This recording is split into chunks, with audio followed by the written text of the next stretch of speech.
கர்த்தருடைய பரிசுத்தமுள்ள நாமத்திற்கு ஸ்தோத்திரம். இன்றைய நாளின் கர்த்தருடைய வார்த்தையாக நீதிமொழிகளின் புஸ்தகம் 10வது அதிகாரம் 24வது வசனம். துன்மார்க்கன் பயப்படும் காரியம் அவனுக்கு வந்து நேரிடும், நீதிமான் விரும்புகிற காரியம் அவனுக்கு கொடுக்கப்படும். என கருமையானவர்கள் இந்த இடத்தில் வேதம் சொல்லுகிறது, நீதிமான் விரும்புகிற காரியம் அவனுக்கு கொடுக்கப்படும். ஆகவே இந்த நாளிலும் நாம் கர்த்தருக்கு பயந்து அவருடைய காரியங்களுக்கு நீதியாய் நடக்கும் பொழுது நாம் நீதிமான் என்று சொல்லி அழைக்கப்படுகிறோம். அது மட்டுமல்ல, இந்த இடத்துல வேதம் சொல்லுகிறது, நீதிமான் விரும்புகிற காரியம் அவனுக்கு கொடுக்கப்படும். இந்த வார்த்தைகளை கேட்கிற எனக்கு அருமையான தேவ பிள்ளையே, என்று நீ எதை விரும்பி ஆண்டவருடைய சமூகத்தில் கேட்டுக்கொண்டிருக்கிறாயோ அதை கர்த்தர் நிச்சயமாக உனக்கு கொடுப்பார். நீதிமான் விரும்புகிற காரியம் அவனுக்கு கொடுக்கப்படும். என்னை நாளிலும் கர்த்தருடைய சமூகத்தில் உன்னை ஒப்பு கொடுத்து, ஆண்டவரே, உமக்கு நீதியாக இருக்க விரும்புகிறேன், உம்முடைய நீதி நியாயங்களை நான் கற்று அதன்படி நான் நடக்க விரும்புகிறேன் என்று சொல்லி நீங்கள் உங்களை ஒப்பு கொடுப்பீர்களானால் கர்த்தர் நிச்சயமாக உங்களுடைய காரியங்களை வாய்க்க பண்ணுவார். நீங்கள் எதை இந்த நாட்களில் கேட்டுக்கொண்டிருக்கிறீர்களோ, நீங்கள் எதை விரும்புகிறீர்களோ அந்த காரியத்தை கர்த்தர் உங்களுக்காக கொடுப்பார். இந்த 10ஆம் அதிகாரத்தில் நீங்கள் வாசிப்பீர்களானால் நீதிமான் யார், நீதிமான் எப்படிப்பட்டவன் என்று சொல்லி 13 காரியங்களை வேதம் சொல்லுகிறது. முதலாவதாக ஆரம்பிக்கும் போது 3ஆம் வசனம், நீதிமான்களை பசியினால் வருந்த விடார் என்று சொல்லப்பட்டிருக்கிறது.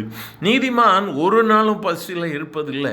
அவனுடைய சிரசின் மேல் ஆசீர்வாதம் தங்கும், அவனுடைய பேர் புகழ் பெற்றிருக்கும், அவனுடைய வாய் ஜீவ ஊற்று.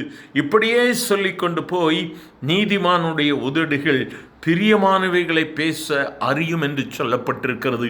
இந்த வார்த்தைகளை கேட்கிற அருமையான தேவ பிள்ளையே, நீயும் தேவனுடைய சமூகத்தில் நீதிமானாய் தெரிந்தெடுக்கப்பட்டிருக்கிறாய். உன்னையும் கர்த்தர் நீதிமானாக பெயர் சொல்லி அழைத்திருக்கிறபடியினால் நீ விரும்புகிற காரியத்தை உனக்கு அவர் கொடுப்பார். துன்மார்க்கனுடைய வார்த்தையை பாருங்க, அவன் பயப்படும் காரியம் அவனுக்கு வரும். துன்மார்க்கன் பயந்துகிட்டே இருப்பான். நாளைக்கு என்ன நடந்துருமோ, அடுத்த வினாடி என்ன நடந்து விடுமோ. ஏனென்று சொன்னால் அவனுடைய பாவம் அவனை பயன்படுத்தி கொண்டே இருக்கும்.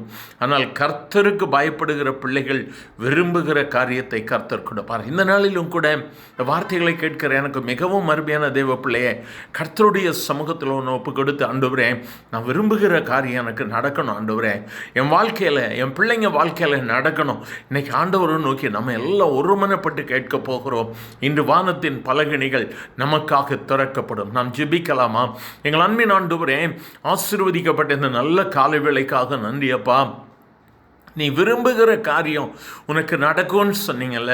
இந்த நாளிலும் நம்பி விசுவாசித்து உம்முடைய பிள்ளைகளாகிய நாங்கள் குறைவுகளை உம்முடைய சமூகத்தில் ஒப்பு கொடுத்து, ஆண்டவரே, எங்களை சுத்திகரித்து நீதிமான் ஆக்கும் என்று சொல்லி கெஞ்சி ஜெபிக்கிறோம்.